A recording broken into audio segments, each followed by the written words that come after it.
Tuleme taevastelt avarustelt nüüd tagasi maa peale ja räägime autojuhtide muredest, õigemini sellest, et politsei on viimasel ajal hakanud raskeveokite juhte kimputama ja stuudios on me nüüd Autoettevõtete Liidu direktor Villem Tori. Tere õhtust! Tere õhtust! No, kas politsei teeb siis raskeveoki juhtidele liiga, kimputab ta neid liialt palju?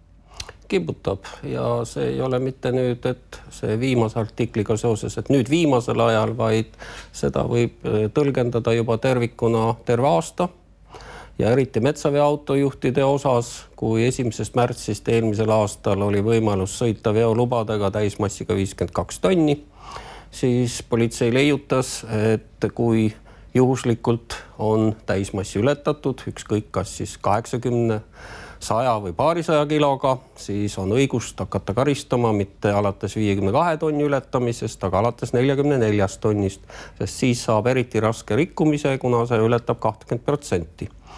Ja see käis terve aasta, püüdsime selgitusi saada, et miks nii käitutakse. Lõpuks Majandus- ja Kommunikatsiooniministeerium tegi politseile selgituse, et määrust on valesti tõlgendatud.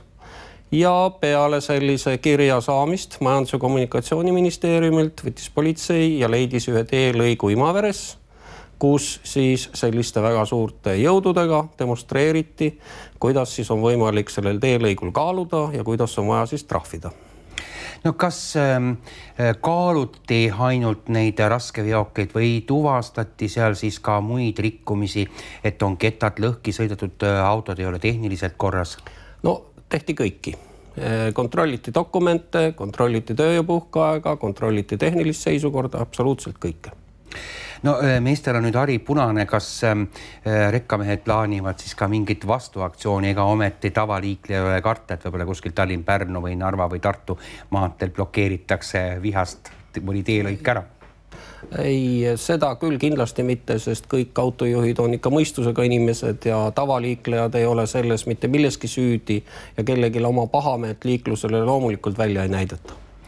Kui palju keskmiselt nädalas, kuus, ütleme, teieni jõuab autojuhtide kaebuseid, et võib-olla nad on langenud liiga tugeva kontrolli ohvriks?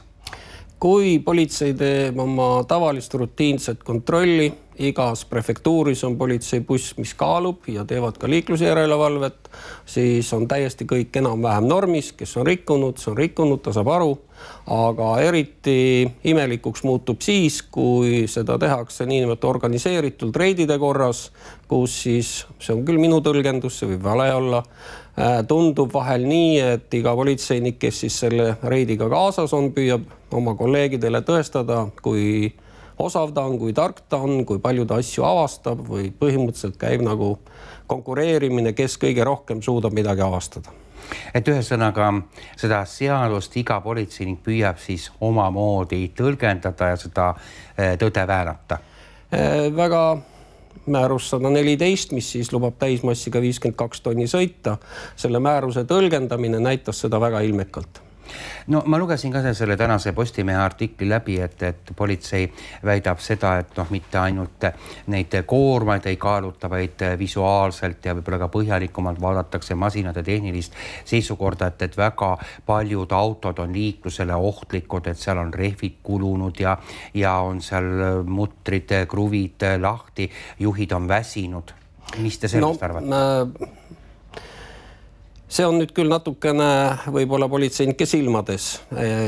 Toon teile ühe näite, kui metsaveoauto on tagurpidi käigu tule alla lülitatud töötuled, et paremini metsas näha. Ja minu meelest on see väga loogiline käitumine, sest kui panna tagurpidi käik sisse, sul on tagant kõik nähtav, sa hakkad ederpidi sõitma ja valgus kustub ära.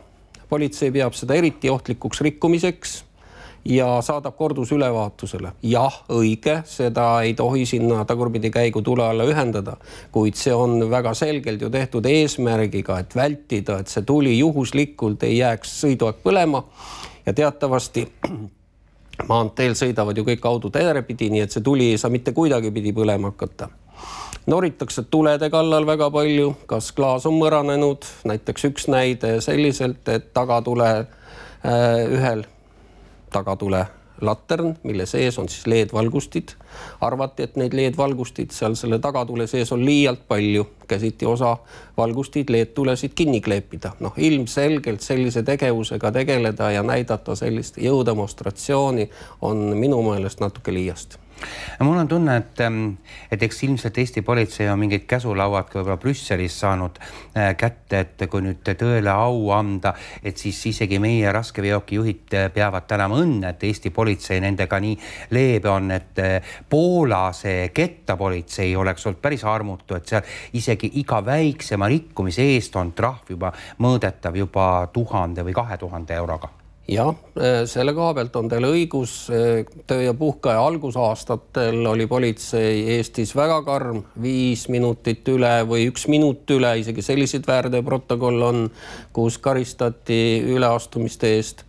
Kuigi ka nende üleastumiste eest ei olnud juht süüdi, vaid oli algsete meerikute tehnilises konstruktsioonis viga, kuna juht vaatas täpselt oma 45 minutit ära ja alustas sõitu, kuid meerikti juhi nii kiirele reageerimisele ei suutnud reageerida ja 1 minut läkski üle ja selle eest on reaalselt karistatud juhte. Nüüd tundub, et nad on palju tagasihoidlikumad, kuid kui sa püüdsid küsida, et mis need Euroopa Liidu määrused selle kohta ütlevad, siis väga selgelt on Euroopa Liidus karistused raske rikkumine, eriti raske rikkumine ja kui me vaatame siis rikkumiste astet, siis seal on ikkagi võimalus politseinikul otsustada tunni aja ulatuses. Kas see tunni aja sees ületamised on põhjendatud või nad ei ole põhjendatud. Ikkagi on ka kaalutlusõigused olemas, mitte nii, et on minut üle ja oledki kohe paha inimene.